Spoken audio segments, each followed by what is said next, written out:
every story appears ordinary until you see the core side of it. And what you're looking for is a story behind the news. We bring it to you from Lagos, the commercial capital of Nigeria. Giving you all sides and political stories round the clock. Every detail from the start line to the final whistle. CoreTV News, expanding your view.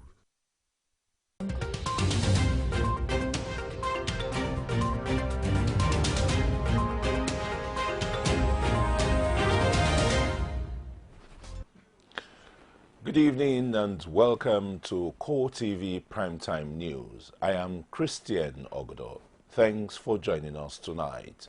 In our major stories tonight,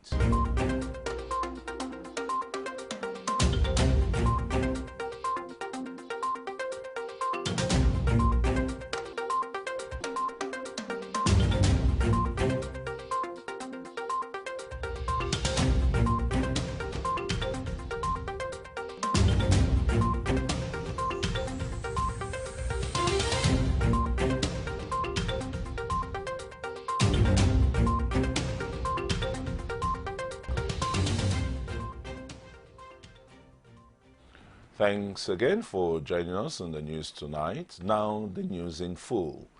The federal government is beginning to talk tough as it's asking regional governments to find a proper and lasting solution to the issue of herdsmen killing innocent Nigerians in the country or risk forfeiting the herds to Nigeria. Minister of Agriculture Audu Ogbe has been telling Agatu people protesting the invasion by Fulani herdsmen of their communities, the government is sending a detachment of the military to assess the situation. Banners with different inscriptions calling for the government to save their land adorn the protest organized by the Idoma People's Forum. They are protesting the killing of their people and the destruction of their farmlands by Fulani herdsmen, and they are saying it is time to act.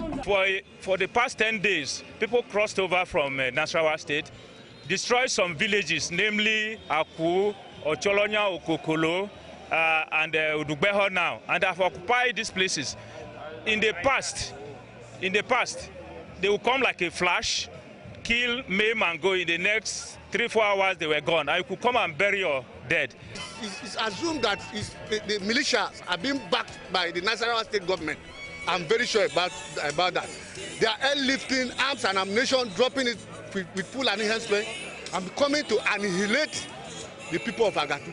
Help may be coming. The federal government is planning to establish grazing areas and settle off some of the herdsmen within the next couple of months. And any group that does not comply will have to let go of their herds. We are producing massive hectareages of grass lots, after which we are going to send a bill to the National Assembly through Mr. President. Cows can no longer roam in this country. That's the only solution. They will give them the grass to eat, and the grass seeds are coming from Brazil. We are growing them, and we'll tell these herdsmen you cannot roam around entering people's farms because there's grass and water for you for your cattle. The minister is as well saying that suspicions abound that some of the herdsmen are foreigners coming into Nigeria to wreak havoc on innocent citizens, and Nigeria is giving a stern warning to other countries in Africa. This matter has to be raised at the level of the African Union. Every country has to take steps to protect, to stop cattle roaming around from their country into neighboring countries, because it's going to be a major international crisis if we do not stop it at this moment. The protest indeed is drawing attentions of Nigerians and is getting that much. President Muhammadu Buhari is already being briefed and the military is on the move to Agatu to assess the situation. Jamil Afebu, CoreTV News, Abuja. The chairman, Plateau State Traditional Council, the Gwangwam of Jos, Da Jacob Buba, has charged residents of the state not to let down their guards. He gave the charge during a Beron meeting that was focused on reawakening some festivals that have been abandoned due to security challenges. Our Plateau State correspondent has more in this report as presented from our studios. The chairman, Plateau State Traditional Council, Jacob Buba, says although a measure of peace has been restored in the state, everyone must remain vigilant if the masters stay net. We are also in planning going to appeal to you all to ensure that this aspect of security is well addressed. The fight between the Fulanese and the Baro ethnic extraction has been at the heart of the communal crisis in Plateau State for many years. It is hoped that the efforts of the royal fathers and that of the present administration in the state would finally put pay to the long-time disagreements. From the north-central states of Plateau State, we move to the northeast of Taraba in Jalingo, where our correspondent has been telling us that over 100 houses have been razed following a communal crisis between Jole and Chomo ethnic groups in Lao local government area of Taraba State. It is gathered that the clash is as a result of a disagreement over the ownership of a fish pond located in an area between the two ethnic communities. Security personnel have, however, been deployed to the crisis areas to control the situation. An investigation is ongoing to know the root cause of the crisis. And back here in Lagos, the Lagos State Governor, Akinwumi Ambode, says his government will spare no effort to ensure the safe release of the 3 female students of Babington Macaulay Junior Seminary School in the Ikorodu area of the state, who were kidnapped by a group of armed gang on Monday night. The governor also condemned the unfortunate incident and gave assurance that the police and other security operatives will track down the perpetrators of the act and ensure a safe return of the girls. Ambode also says that the incident may not be unconnected with his recent visit to some parts of Ikorodu, where he read the riot act to vandals and criminal gangs on the resolve of the state government to take the battle to their hideouts in a spirited effort to secure the pipelines.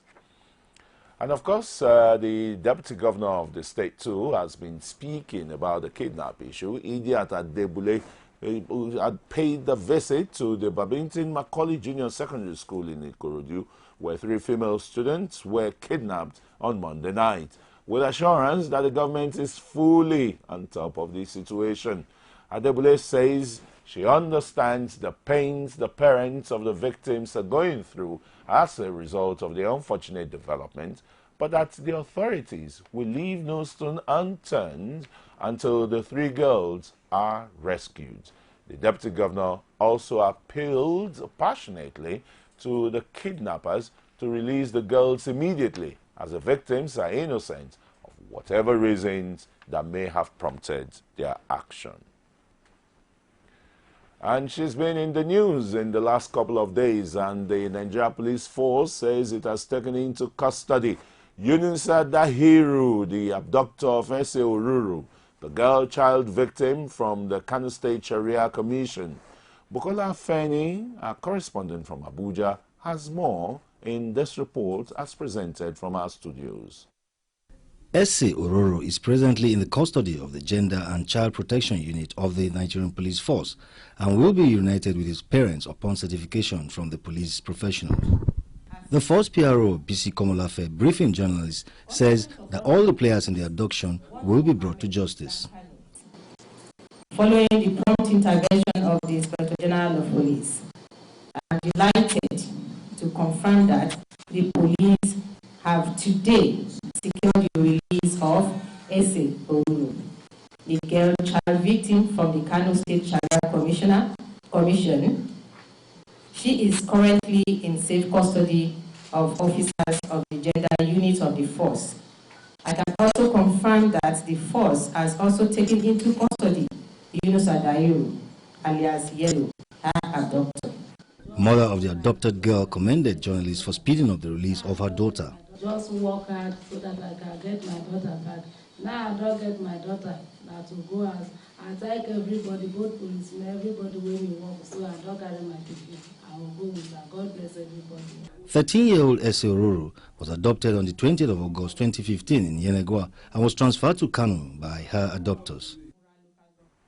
Well, the matter may have been somewhat resolved by the police, but following the release of the abducted 14-year-old Yenegua resident Ese Oruru to her parents by the police through the concerted efforts of the media, civil society activists and her parents, some residents of the Federal Capital Territory say the government must do more to protect the rights of all Nigerians.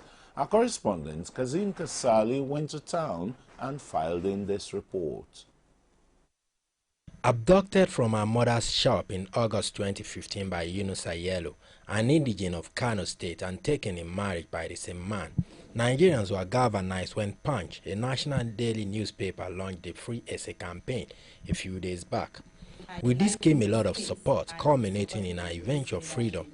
Though not allowed to face newsmen, it was a moment many Nigerians have waited for over the last few days since the news of her reunion with her parents became public knowledge.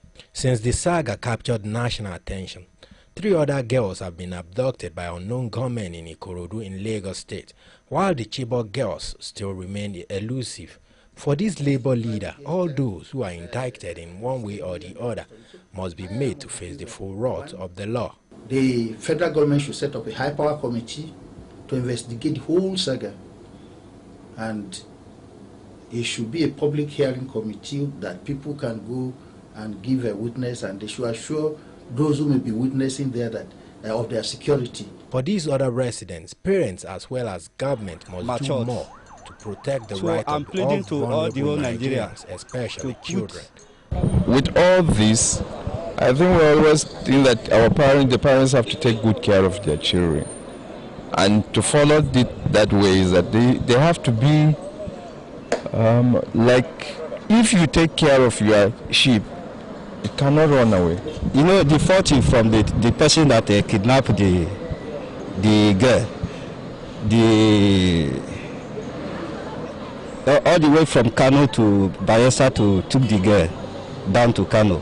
It's very wrong, without the notice of the parents of the girl. They however call for stiff punishment for the culprit to serve as a deterrent to others taken into consideration at tender age. Those that they did that one, I think they have to punish. They should punish them. They have to bring them to book. This underage that they are taking into marriage is very wrong. Go to far north, you will see VVF everywhere, causing by early marriage. So government should do something and stop it. While the parents and most Nigerians will be satisfied that Ese is finally reunited with her family, the question on the mind of many is if things like these are not rampant, what can be done to stop it recurring? And as for the girl, who is said to be 5 months pregnant according to media reports, time will tell if irreparable damage has not been done to her psyche. Kazim Kasali, CoreTV News. And the Federal High Court sitting in Abuja has ordered the former Minister of Interior, Abba Moro, back to Kuje prison until March 3rd, when the ruling on his bail application will be delivered. Justice Anwoli Chikere fixed the date after prosecution and defense counsels respectively argued against and in favor of the bail application. Moro and 4 others are being prosecuted by the Economic and Financial Crimes Commission on an 11-count charge bordering on obtaining by false pretense, procurement of fraud and money laundering. Our judiciary correspondent, Basil Okafo, has the report. Abba Moro and his co-accused persons appeared in court Tuesday along with their retinue of supporters.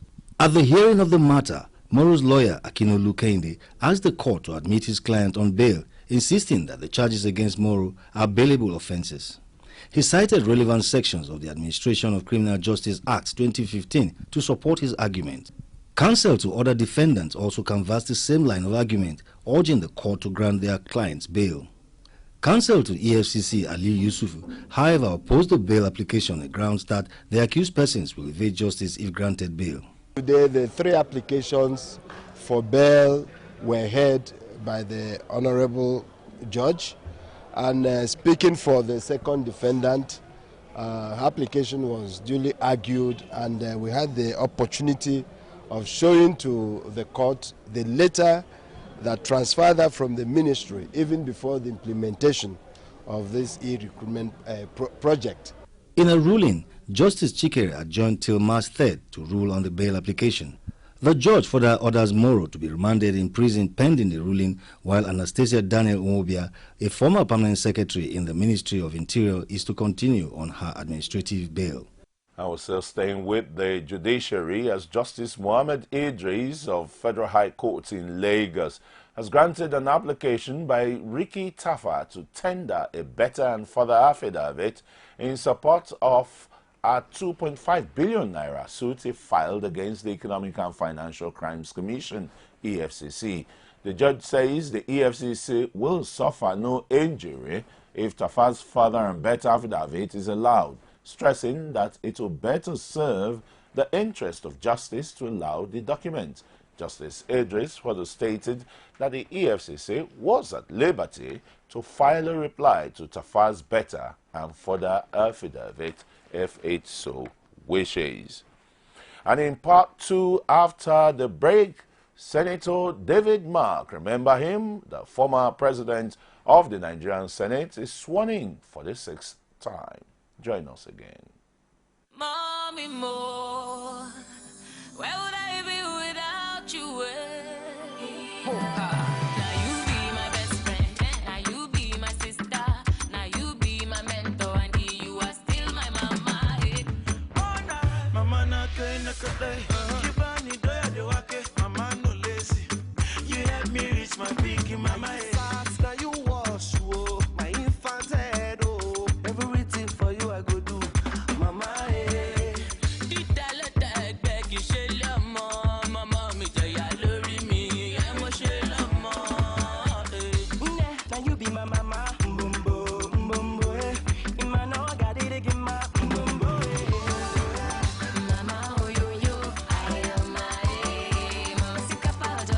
Show your sweet and caring mother how much she means to you. Celebrate her with the special Peak Packs. Peak, it's in you.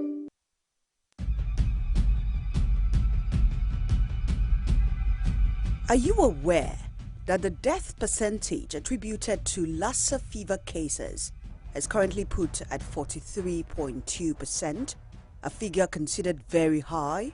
Lassa fever, an acute viral illness characterized by high fever, muscle aches, mouth ulcers and bleeding in the skin, is harbored by rats and spread to humans via the urine and droppings of rats. To prevent Lassa fever, avoid any exposure with rodents, rats, as well as food and objects contaminated with rat secretions and excretions. Report all suspected cases of Lassa fever immediately to the nearest healthcare institution. Help prevent Lassa fever. This message is from the Federal Government of Nigeria.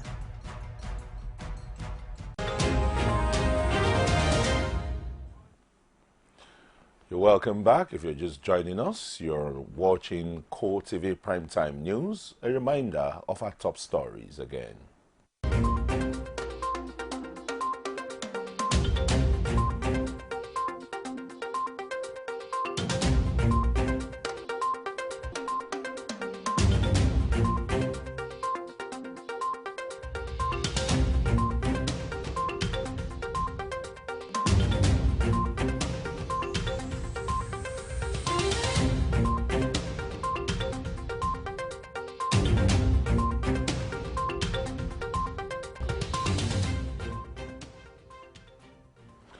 You can follow us for more of these stories and others on our social media pages on facebook.com/CoreTV News. And you can tweet us at CoreTV News NG. And watch us on youtube.com/CoreTV News. And we'll continue with the rest of the news, where former President of the Senate, David Mark, has been sworn in for a record 6th time as a senator. The swearing-in ceremony conducted by his successor, President of the Senate, Bukola Saraki, witnessed an uncommon solidarity as senators gave him a standing ovation. Senator Mark was sworn in at exactly 11 a.m. in the hallowed chambers after taking the traditional oath of office and allegiance. And so some electoral matters. Now, the Independent National Electoral Commission, INEC, will deploy a total of 36,335 permanent and ad hoc staff for the conduct of the Federal Capital Territory Chairmanship and Area Council elections. And the Rivers State Court ordered rerun elections, both scheduled for Saturday, 19th March 2016. The FCT Chairmanship and Area Council elections, the Commission will deploy 9,933 staff, while for the River State rerun elections, INEC will deploy a total of 26,402 staff.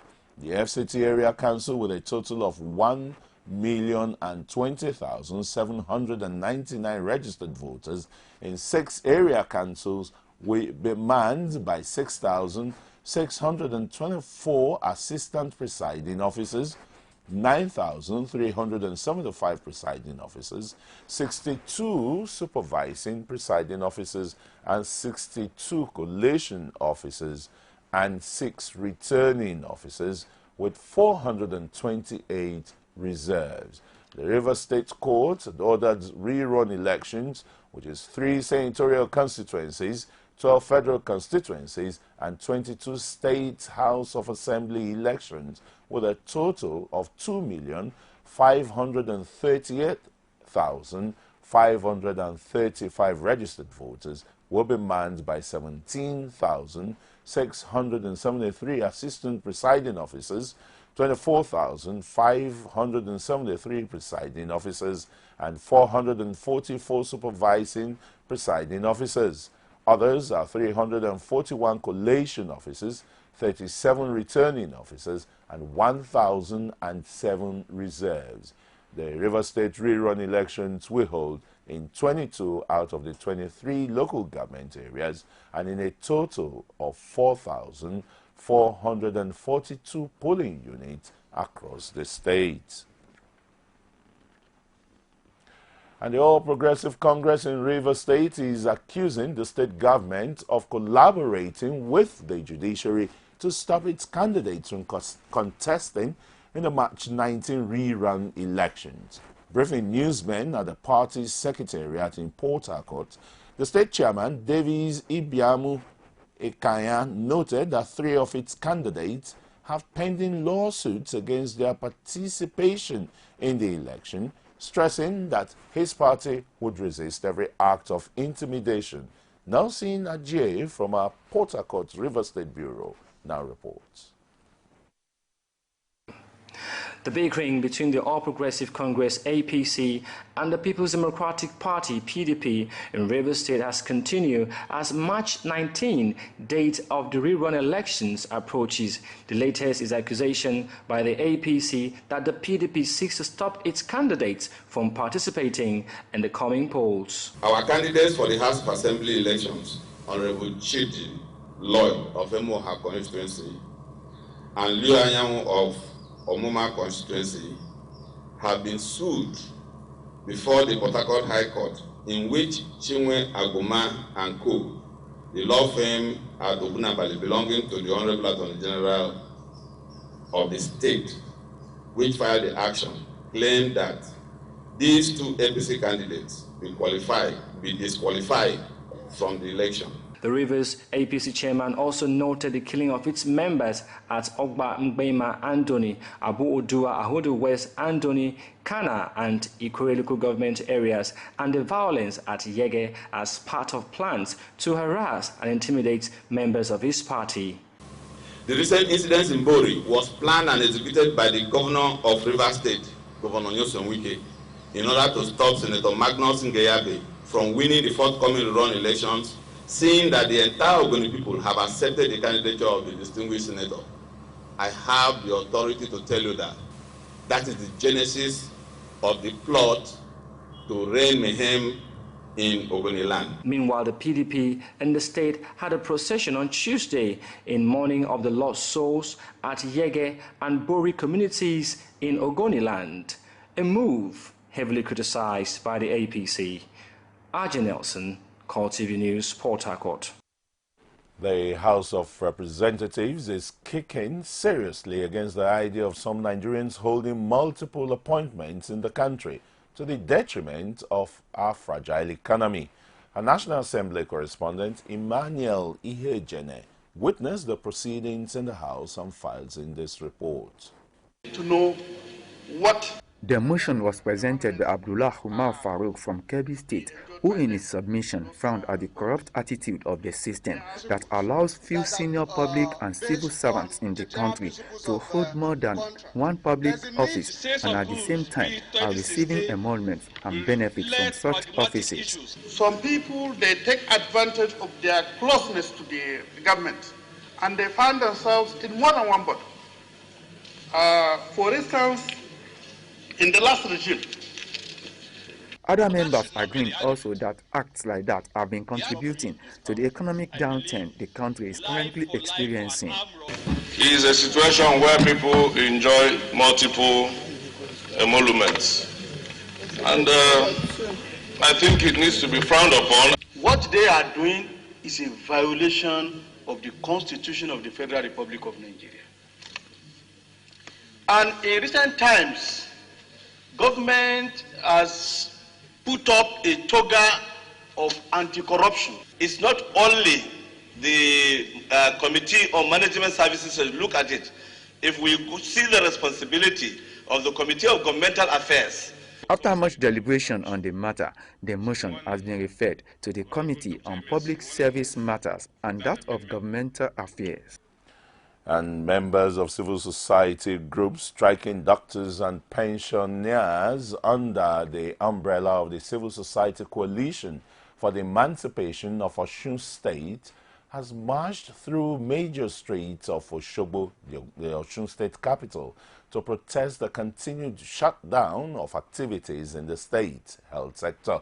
The protesters began the work from the popular Ojaoba through Lautech Teaching Hospital, Station Road, Orisumbare to the popular Olaiya Junction. They are demanding for the payment of full salaries for the striking doctors and their return to work in order to save the health sector from total collapse. They are also demanding of Governor Rauf Aregbesola an openness in the management of Osun State resources. The protest march is coming on the heels of a recent declaration by the State Labor Union demanding payment of full salaries for workers from grades levels 8 and above who have been on half salaries. Osun State allocation, but he said it categorically that he didn't collect a single kobo, which he have a lot of evidence against him that he collected money. He collected the sum of 34.99 billion. Up to today, we don't even know where Aregbesola spent money to. We asking for it. Aregbesola refused to tell us. Meanwhile, this is our state. By the virtue of law, I and my followers, by the virtue of Section 25 as an authentic citizen of this country and state, we have fundamental right to ask for the where's our money is. But Aregbesola refused to tell us. And the National Drug Law and Enforcement Agency, NDLEA, recently arrested 2 pharmacists for importing 1,544 cartons of expired tramadol concealed in condom packs at Tinkan Island in Lagos.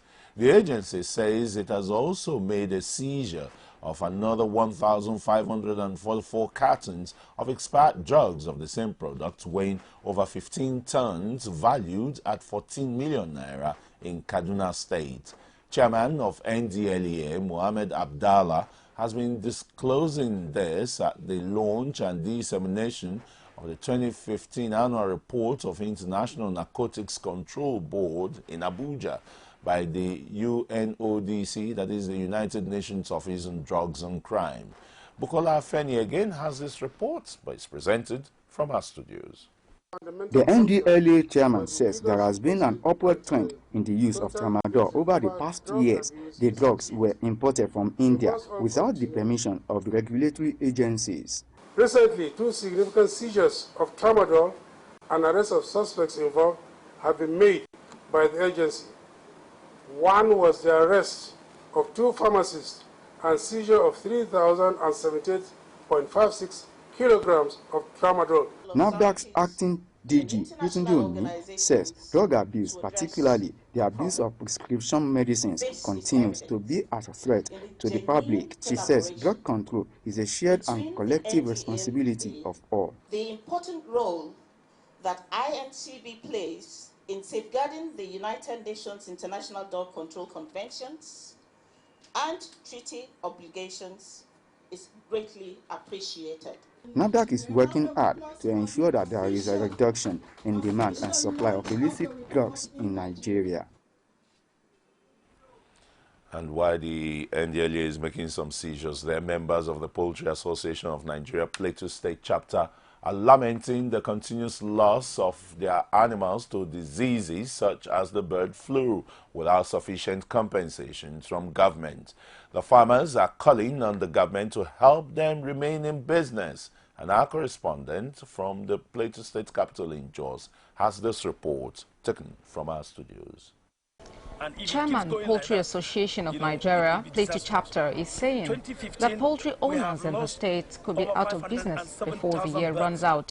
He describes 2015 as one of the worst years the association has ever known. Poultry business is going down. So you can imagine one farm, 90,000 farms, you would have lost nothing less than close to about 50 or 100 staff from these farms. An expert from the University of Jos says partnership between the association and the university could help in reducing the rate at which the farmers are losing their animals to known diseases, adding that new techniques in biosecurity would have to be thought.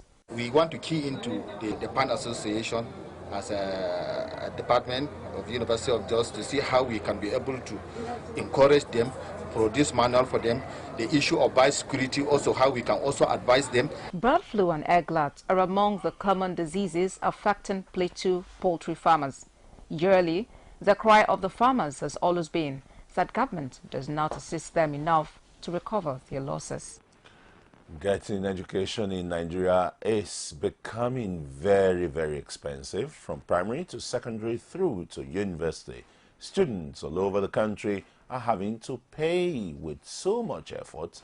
Recognizing this, the Senate, through its Committee on Education, is seeking to reduce entrance fees for candidates applying for the Joint Admission and Matriculations Board examinations, otherwise known as JAMB. Chairman of the committee, Senator Binta Garba from Adamawa East Senatorial Zone, says also that the policy requiring a candidate to take one of 3 tertiary institutions as choices be eliminated.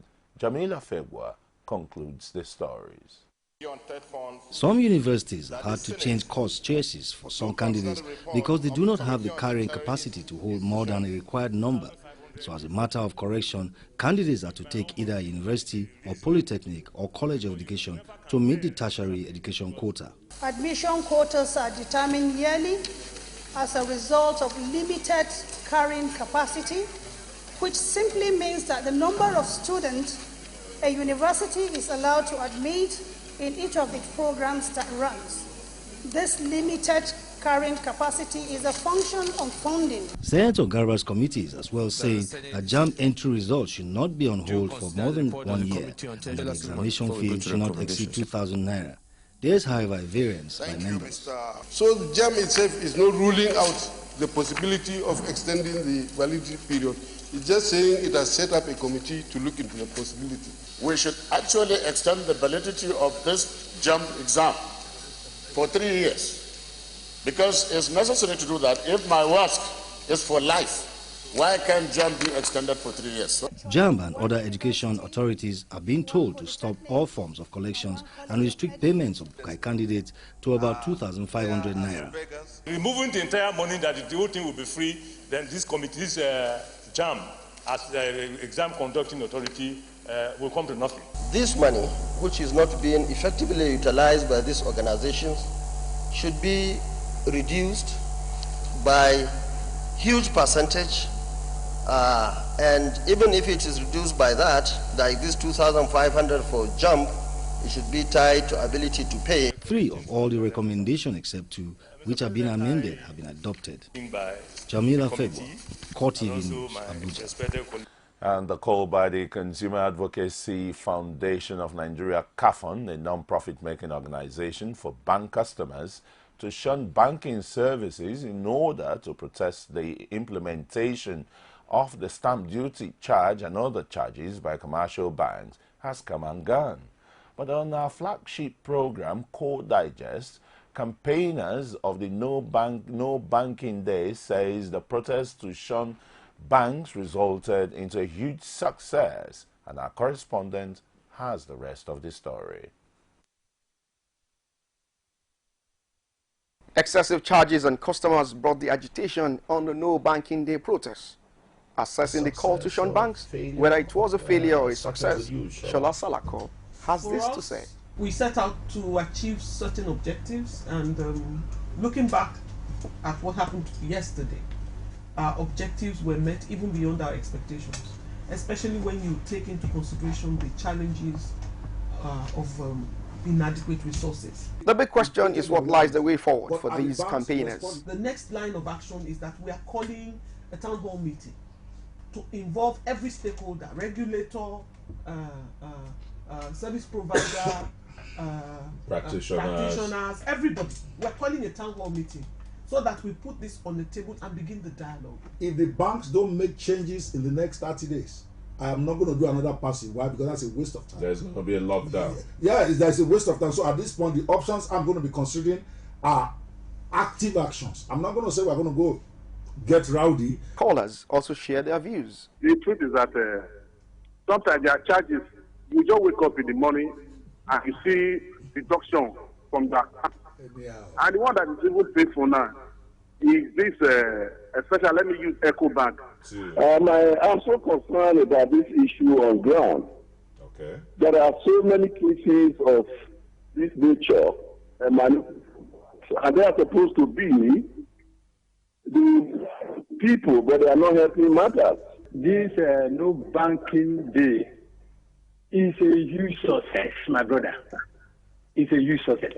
Whether anybody like it or not, they succeeded. It is the expectations of Nigerians that the CBN will step into the matter in order to caution defaulting banks.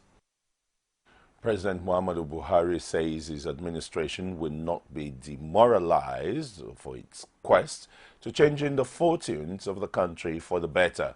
President Buhari affirmed this while hosting the Turkish President Recep Tayyip Erdogan at the Aso Rock Villa. The two leaders expressed commitment to deepen bilateral relations between Turkey and Nigeria. State House correspondent Abiola Oluwole completes the story. President Erdogan proceeded to inspect the guard of honor mounted by men of the Nigerian Armed Forces. The two leaders and their team then went in for a closed-door deliberations. Briefing journalists after their 2 hours dialogue, President Buhari thanked Turkey for training and providing equipment for the Nigerian military. He also affirmed the position of his administration at working with other nations of the world in developing the economy of Nigeria. We refuse to be demoralized. We maintain focused in terms of developing our countries, creating jobs for our people, and maintaining security. Speaking through an interpreter, President Erdogan says his nation will support the country in the fight against terrorism, as well as encourage Turkish business community to invest in Nigeria. En kısa zamanda gerekli adımları atacaktır. I believe that both the Turkish Grand National Assembly and the Nigerian Parliament will take relevant necessary steps soon. The visit awakens our bilateral relations dating back to the 16th century between Nigeria and Turkey. According to the two leaders, MOU was signed in the area of trade, security and economic development. But Nigerians will be waiting for the manifestation of these bilateral relations into economic prosperity for the nation. From the presidential villa in Abuja, Abiola Oluwole reporting for CoreTV News. Okay, maybe the investment drive of the present administration is really paying off. Remember, President Muhammadu Buhari just returned from the tour of the Arab world. But we'll go on break now, and when we return after the break, Jordan says it has foiled attempts by ISIL members in a surprise attack against them. Stay with us. Is it crazy or autocracy? Or what type of crazy is that? Except crazy. News making the headlines. Black Maria is to carry criminals, treasure looters that are in government today. Sometimes it gets confrontational. Slap you in the face. Excuse me, don't put words into my mouth. Whatever it is that will bring our military to disrepute, I say to hell. On Core Digest, I want to know why I should be believing them. Every weekday, we bring all of these together and take them to the court of public opinion. Everybody has the right in Nigeria. Where you are the judge.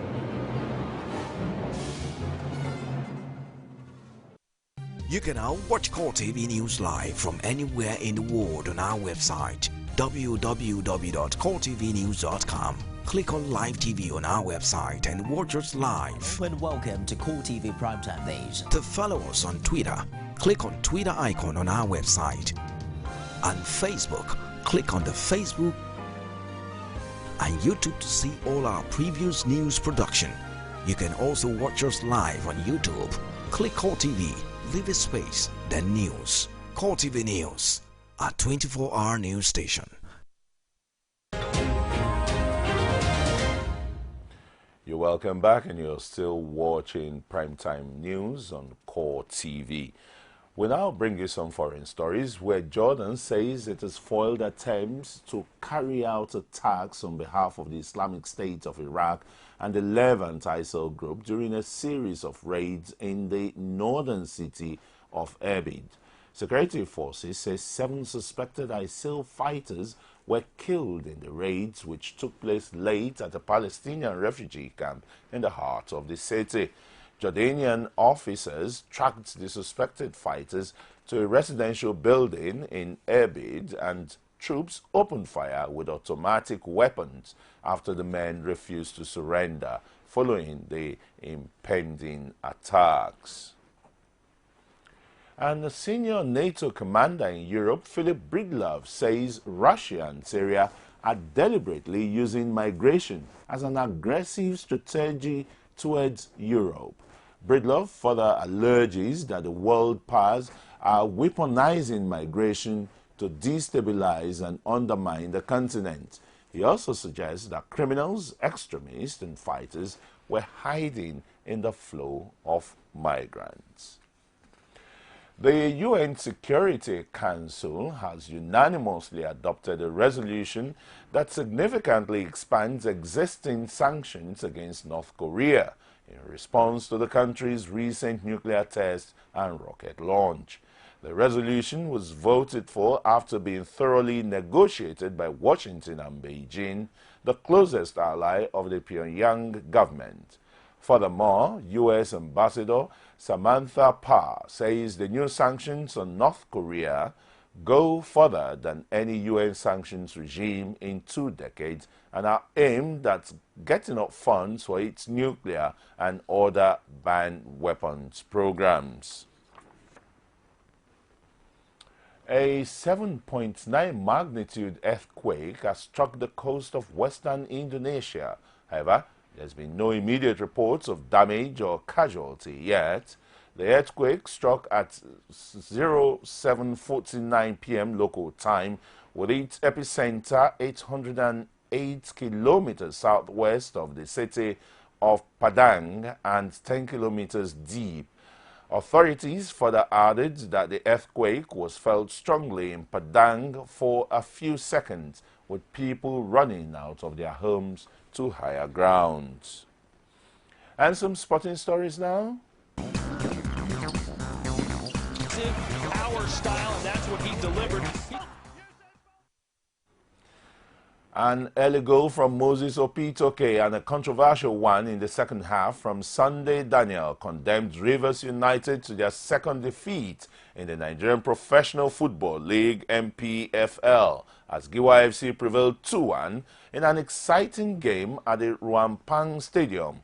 In the forward made the most of a lapse in concentration in the United backline to fire past Sunday Rotimi from close range. The win represents Giwa FC's first in the league this season, following their opening day capitulation at home to Abia Warriors and a draw on match day 2 away to Niger Tornadoes. And ex-England footballer Adam Johnson has been found guilty of one count of sexual activity with a girl aged 15.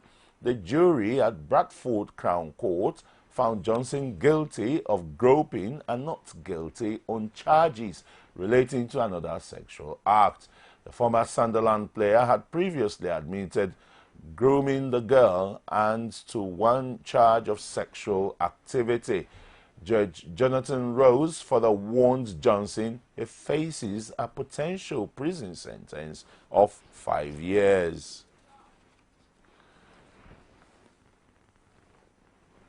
I will just take this last story from sports. Swansea City boss Francesco Godolin will miss his team's Premier League game at Arsenal as he's been taken to hospital with a chest infection.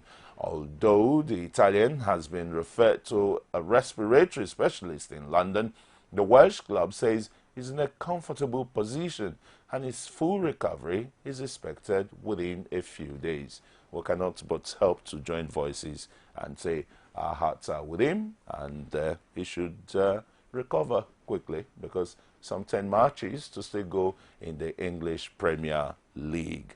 Well, that's our package for today, and before we go, here is a recap of our top stories.